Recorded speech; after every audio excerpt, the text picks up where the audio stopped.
Monetary policy के related आज हम बात करेंगे repo rate, reverse repo rate, CRR, SLR, MSFR, इन सब का क्या मतलब होता है।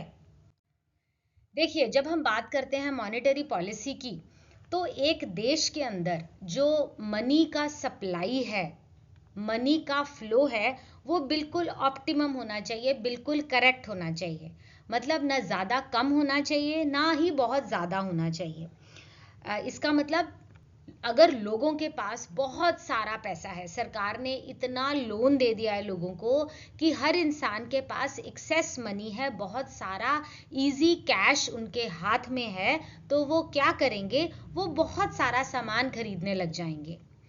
इतना डिमांड बढ़ जाएगा क्योंकि सबके पास पैसा है, सबकी इच्छा है पैसा खर्चने की, सामान खरीदने की, तो हमारे देश में महंगाई जो है वो बढ़ जाएगी क्योंकि हर चीज़ की डिमांड बढ़ गई। डिमांड बढ़ने से प्राइस बढ़ जाता है, तो हमारे देश में इन्फ्लेशन की सिचुएशन आ जाएगी। अगर सरकार ने बहुत ज़्यादा टाइट कर दिया मॉनेटरी पॉलिसी और लोगों के हाथ में पैसा है ही नहीं, लोन मिलना बहुत मुश्किल हो जाता है, तो लोगों के हाथ में पैसा, कैश फ्लो नहीं रहेगा, वो बहुत कम खरीदारी करेंगे। जब वो खरीदेंगे ही कुछ नहीं, तो हमारी डिमांड जो है वो बहुत कम हो जाएगी, मार्केट में डिमांड फॉल कर जाएगी, जिससे प्राइसेस भी फॉल कर जाएंगे और देश में डिफ्लेशन की सिचुएशन हो जाएगी। तो हमने देखा कि अगर तो लोगों के पास एक्सेस पैसा है, वो भी दिक्कत है। अगर लोगों के पास कम पैसा है, सरकार ने टाइट कर दिया है पॉलिसी को, तो भी दिक्कत है। तो किसी भी देश के लिए इन्फ्लेशन भी अच्छा नहीं है, डिफ्लेशन भी अच्छा नहीं है। इस वजह से सरकार को जो मनी सप्लाई है उसके ऊपर बहुत ज़्यादा ध्यान देना पड़ता है। ना वो कम होनी चाहिए, ना वो ज़्यादा होनी चाहिए। इन सिचुएशंस को देखते हुए गवर्नमेंट को हमारे देश में इक्विलिब्रियम क्रिएट करना पड़ता है मनी सप्लाई को लेकर। देयर शुड बी इक्विलिब्रियम, ना बहुत ज्यादा ना बहुत कम। तो सरकार कैसे करेगी ये मनी सप्लाई, कैसे कंट्रोल करेगी, प्राइस स्टेबिलिटी जो है देश में कैसे आएगी, और करेंसी का ट्रस्ट कैसे बनेगा, ट्रस्ट कैसे बनेगा, बैलेंस कैसे बनेगा, जो डॉलर के मुकाबले में है, वो मनी की सप्लाई, जो रुपी का वैल्यू है, वो स्टेबल कैसे रहे। तो इन सब को करने के लिए सरकार के पास की फैक्टर्स हैं, कुछ ये हमारे इंडिकेटर्स हैं जिससे सरकार मॉनेटरी पॉलिसी को कंट्रोल करती है। वो कौन से की फैक्टर्स और इंडिकेटर्स हैं, वो ये हैं जिनको आज हम डिस्कस करने वाले हैं। तो सबसे पहले आता है रेपो रेट और रिवर्स रेपो रेट। हम बात करेंगे रेपो रेट की। देखिए, जितने भी ये कमर्शियल बैंक्स हैं, कभी कभी इनको पैसा चाहिए रहता है। इनके पास भी, जैसे आप और हम आम साधारण लोगों को पैसे की कमी हो जाती है तो फिर हम वो लोन लेते हैं ना, उसी तरह से कभी कभी कमर्शियल बैंक को भी पैसे की ज़रूरत आ पड़ती है, तो वो लोन लेने सेंट्रल बैंक के पास जाता है। ये लोन शॉर्ट टर्म ड्यूरेशन का होता है, ज़्यादा से ज़्यादा 1 साल, 1 साल का मैक्सिमम है, 6 महीने का हो सकता है, 8 महीने का हो सकता है। तो शॉर्ट टर्म ड्यूरेशन का वो लोन जो कमर्शियल बैंक ने सेंट्रल बैंक से लिया, कमर्शियल बैंक को उस लोन लेने के लिए कोलेटरल रखना पड़ता है।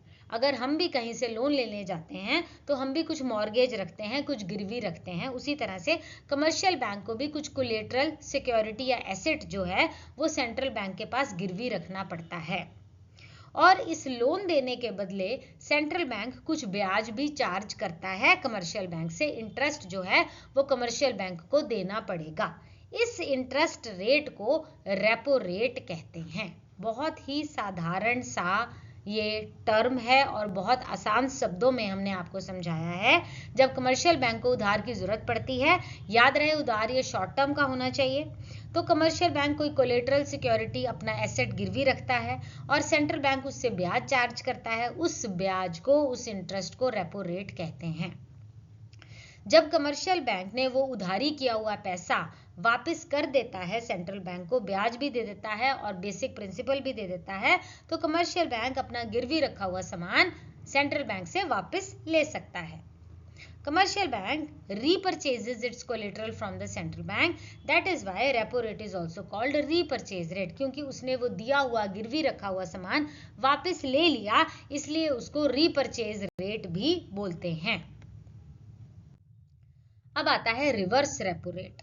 अब कभी कभी सेंट्रल बैंक को भी तो हो सकता है ना पैसे की जरूरत पड़ जाए, तो जब सेंट्रल बैंक को पैसे की जरूरत पड़ जाए तो वो कमर्शियल बैंक से बोरो कर सकता है। उसी डायरेक्शंस पर सेंट्रल बैंक को भी कोलेटरल रखना पड़ेगा। जैसे कमर्शियल बैंक ने कोलेटरल रखा था, उसी तरह से सेंट्रल बैंक को भी कोलेटरल रखना पड़ता है।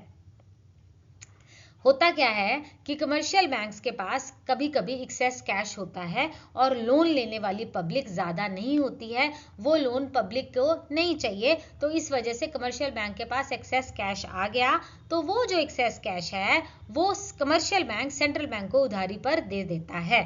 तो कमर्शियल बैंक को भी पता है कि अगर उधार लेने वाला सेंट्रल बैंक है तो मेरा पैसा सेफ है, तो अब कमर्शियल बैंक ने भी सेंट्रल बैंक से ब्याज चार्ज करना है, इंटरेस्ट चार्ज करना है, तो वो रेट जिस पर कमर्शियल बैंक सेंट्रल बैंक से रेट चार्ज करता है उसको बोला जाता है रिवर्स रेपो रेट।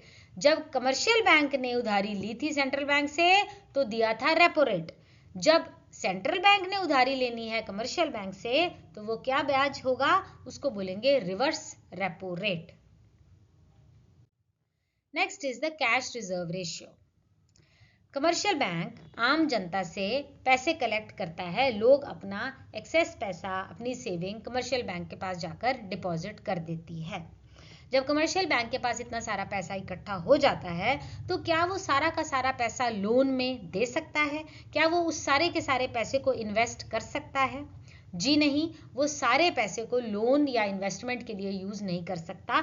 जितना डिपॉजिट उसके पास जनता ने दिया है उसको एज इट इज वो लोन में नहीं दे सकता।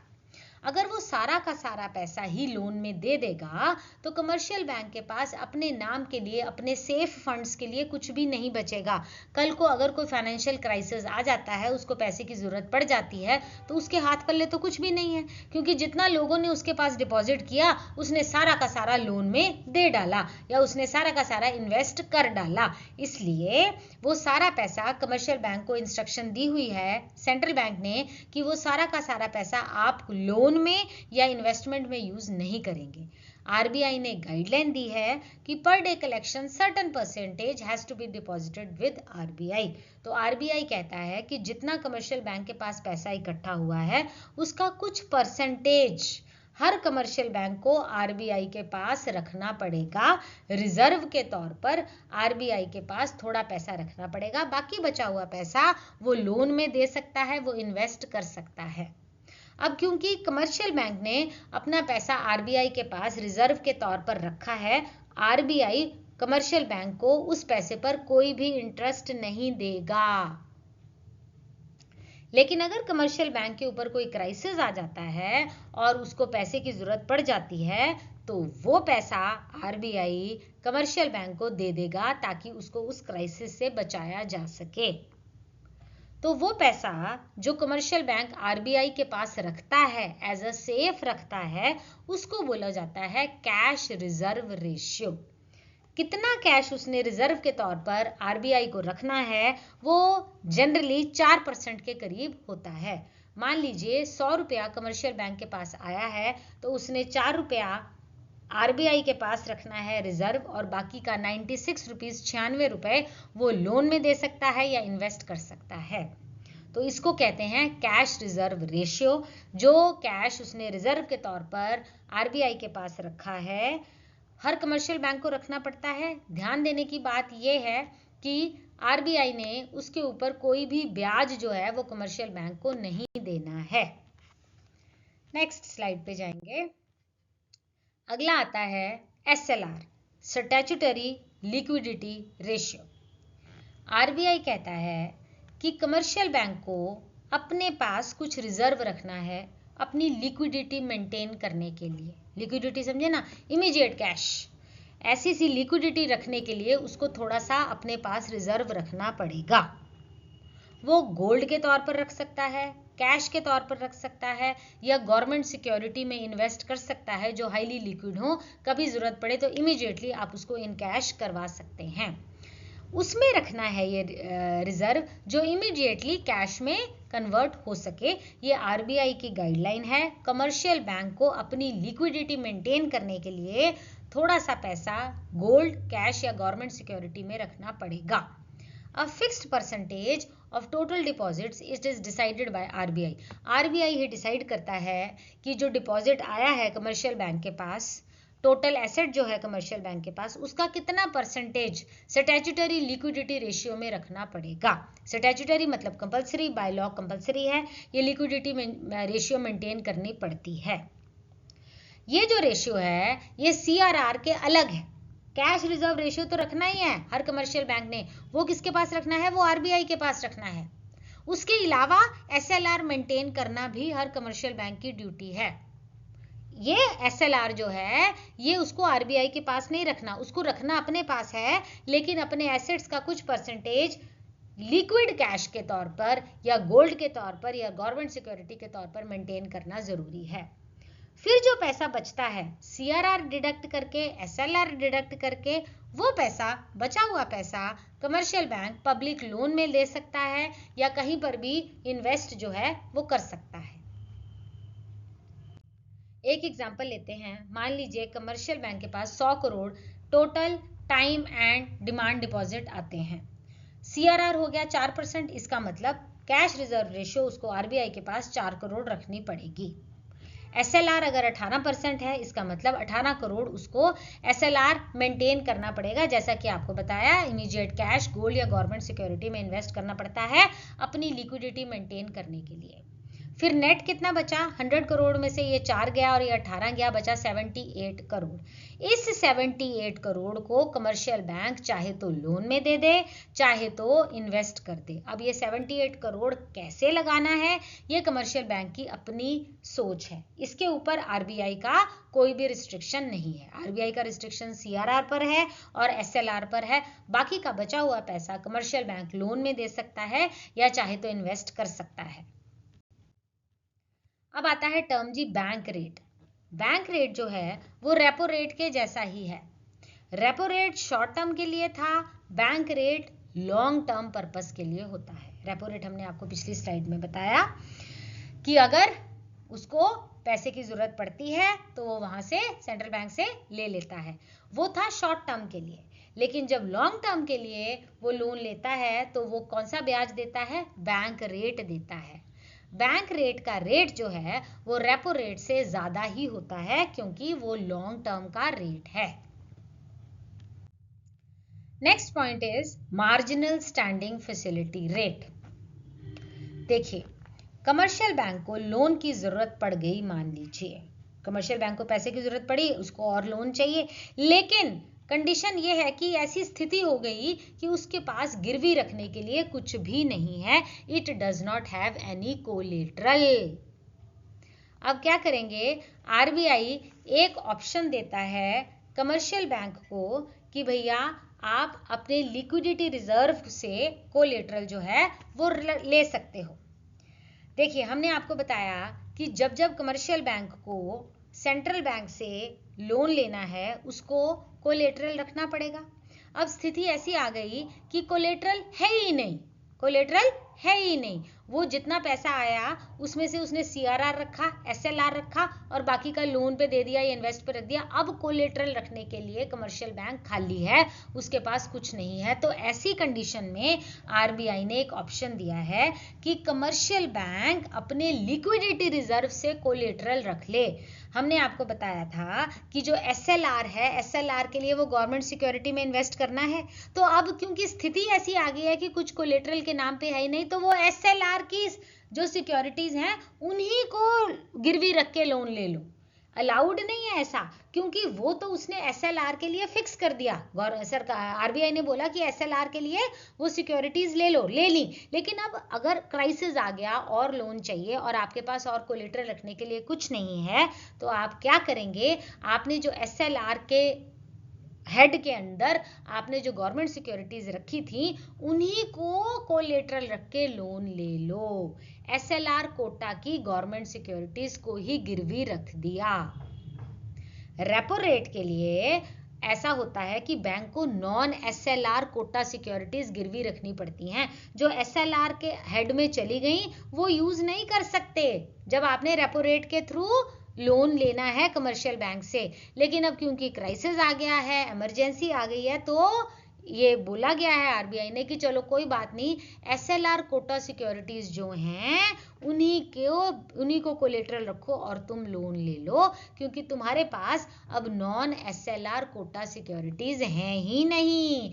इसलिए जो तुमने स्टैट्यूटरी लिक्विडिटी रेशियो मेंटेन करने के लिए सिक्योरिटीज खरीदी थी उन्हीं की एवज में लोन ले लो। इसको बोला जाता है मार्जिनल स्टैंडिंग फैसिलिटी रेट। ये वो कंडीशन है जब कमर्शियल बैंक को लोन चाहिए लेकिन कोलेटरल रखने के लिए उसके पास कुछ भी नहीं है, तो जो उसने स्टैट्यूटरी लिक्विडिटी रेशियो के लिए सिक्योरिटीज ली थी उन्हीं सिक्योरिटीज को गिरवी रख के लोन ले लेगा।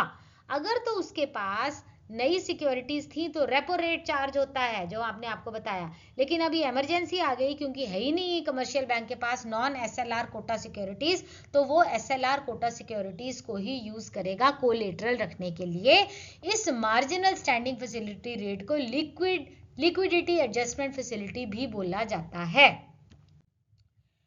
तो अब सेंट्रल बैंक ने तो ब्याज चार्ज करना ही है कमर्शियल बैंक से, वो तो रेपो रेट में भी चार्ज करना था, लेकिन अब क्योंकि भैया तुम्हारे पास नॉन एसएलआर कोटा सिक्योरिटीज नहीं है तो तुमको ज्यादा ब्याज जो है वो मुझे देना पड़ेगा।